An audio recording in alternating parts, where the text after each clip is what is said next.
Hola, ¿qué tal? ¿Cómo están? Bueno, en esta clase vamos a seguir trabajando con nuestra fuente de corriente alterna. Recuerden que la fuente de corriente alterna es, por ejemplo, el enchufe que ustedes tienen en sus casas, la forma de onda que entrega un enchufe o una fuente de corriente alterna es como la que se está observando acá abajo.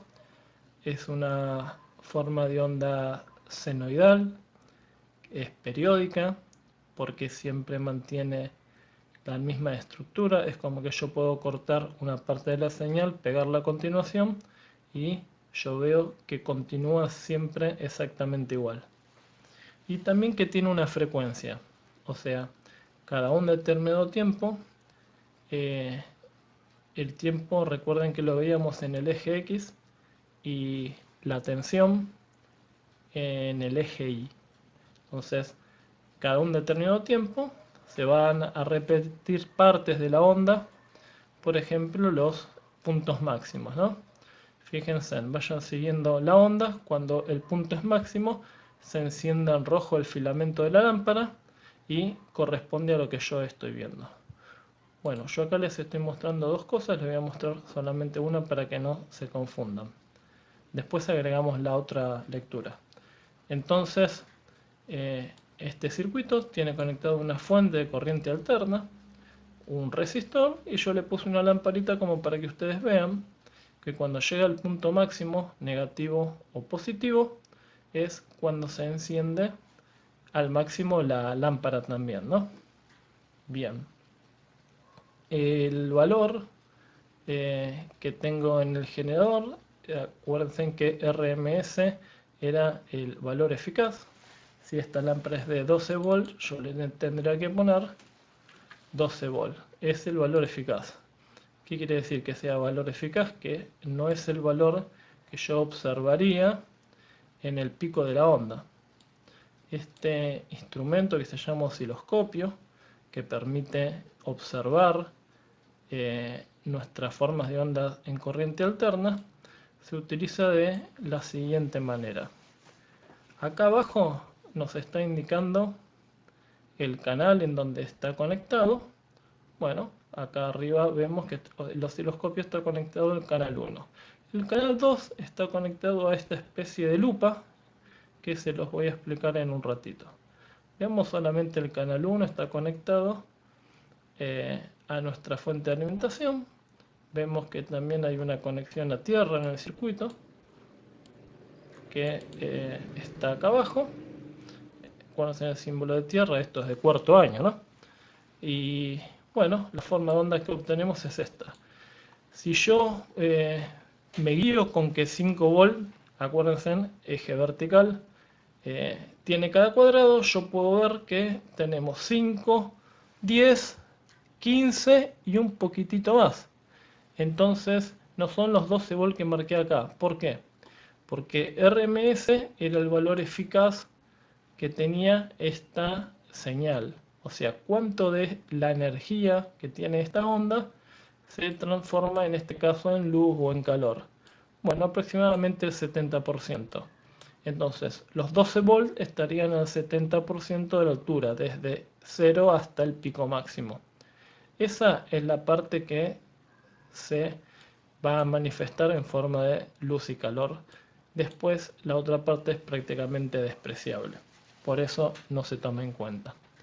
Bien, eh, fíjense, entonces les estaba diciendo, yo acá le puse una frecuencia muy chica, 0,15 Hz, para que ustedes puedan hacer el seguimiento de cuando se enciende al máximo una lámpara.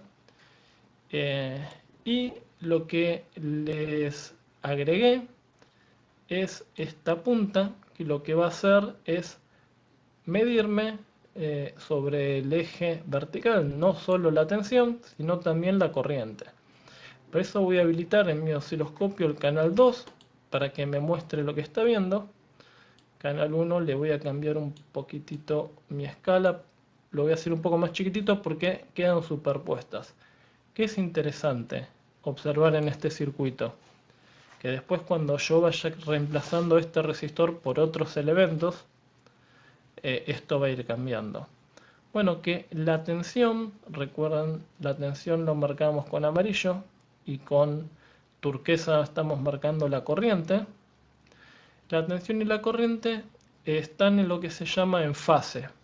¿Qué quiere decir en fase? Cuando aumenta la tensión, aumenta la corriente. Cuando la tensión es cero, la corriente es cero. Cuando la tensión es máxima negativa, la corriente es máxima negativa. Es como que van a la par. Entonces, fíjense en que coincide el mismo tiempo en donde se ilumina al máximo la lámpara, que es cuando la tensión y la corriente llegan a su punto máximo.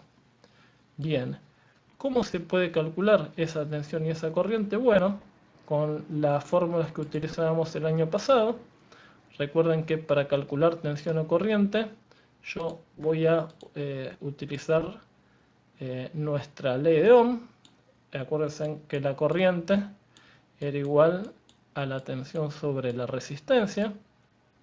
Bueno, eso se mantiene, esto era en corriente continua y este año en corriente alterna se mantiene exactamente la misma fórmula.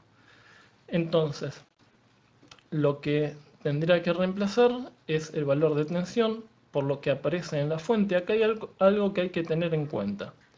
Si la fuente tiene su valor en valor RMS o valor eficaz, es el que yo tengo que utilizar cuando quiero hacer los cálculos de corriente. Si yo lo tengo en valor pico, o sea, estos 12 volts se corresponden al valor del pico, bueno, lo que tengo que hacer es tener cuidado, pues yo estoy calculando la corriente pico, ¿no? En este caso, como la tensión, los 12 volts, es RMS o eficaz, lo que voy a calcular es la corriente eficaz. Bien, entonces la tensión lo voy a reemplazar por mis 12 volts, como vemos acá. Voy a reemplazar el resistor por 10 ohms, que es el que está instalado. Vamos a utilizar la calculadora para hacer esta cuenta. Hacemos 12 volts dividido los 10 ohms y nos va a dar una corriente de 1,2 amperes, ¿no? Esto es igual a una corriente de 1,2 amperes. Bueno, como verán, es exactamente igual al año pasado. Esto se debe a que la tensión y la corriente están en fase, o sea, pasan los eventos al mismo tiempo. Los dos se ponen en cero al mismo tiempo, llegan al máximo al mismo tiempo, vuelven a pasar en cero al mismo tiempo, se hacen máximos negativos al mismo tiempo y vuelven a cero al mismo tiempo. Entonces, el resistor es un componente que estudiaron el año pasado que su función es oponerse a que pase la corriente eléctrica para proteger otros elementos electrónicos que son sensibles a la corriente, que si yo le doy mucha corriente se queman, por ejemplo los LED, y hay otros más, ¿no? Pero el LED es algo que lo pueden ver cotidianamente. Entonces, un LED siempre está acompañado de un resistor. Esa resistencia se llama limitadora y lo que va a hacer es limitar la cantidad de corriente que le llega al LED para que se encienda como debe, pero que no sea mucho como para quemarse. Entonces, ¿cómo se comporta el resistor cuando yo le conecto una fuente de corriente alterna? Bueno, exactamente igual que como se comportaba el año pasado cuando yo le conectaba una fuente de corriente continua. De hecho, los cálculos son exactamente iguales. Tengo la tensión, la resistencia en ohm y la corriente en amperes. ¿Qué sigue a continuación en las clases que vienen? Bueno, reemplazar el resistor por los otros dos elementos que vamos a estudiar durante el año, que son el capacitor. El capacitor, si no lo vieron el año pasado, recuerden que es un elemento que almacena energía. Y otro elemento que es el inductor. El inductor es ese cable enrollado que Cuando yo lo conecto a una fuente de corriente continua, como la que utilizábamos el año pasado, no es más que un cable enrollado.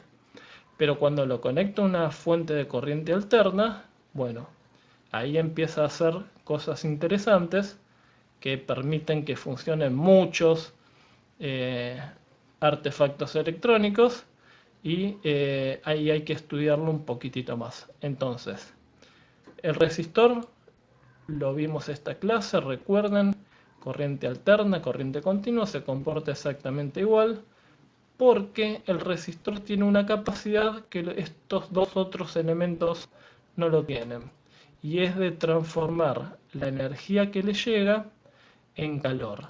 Si yo le pongo energía a un resistor, va a incrementar su temperatura. Eso le permite que la corriente y la tensión vayan al mismo tiempo. Los otros dos elementos no permiten transformar la energía que le llegan en calor y empiezan a hacer otras cosas. Bueno, entonces los resistores lo podemos denominar como componentes electrónicos pasivos porque no hacen nada, simplemente reciben energía y lo convierten en calor, y el capacitor y el inductor son componentes reactivos porque reaccionan. Cuando yo le pongo una fuente de corriente alterna, se empiezan a comportar de forma extraña y surgen fenómenos y leyes que en electrónica lo estudiamos porque después aprovechamos esa reacción para generar distintos circuitos y distintos efectos en otros elementos. Bueno, tarea no les voy a dar porque estamos en vacaciones, o cuando vean esto ya van a faltar poquitos días.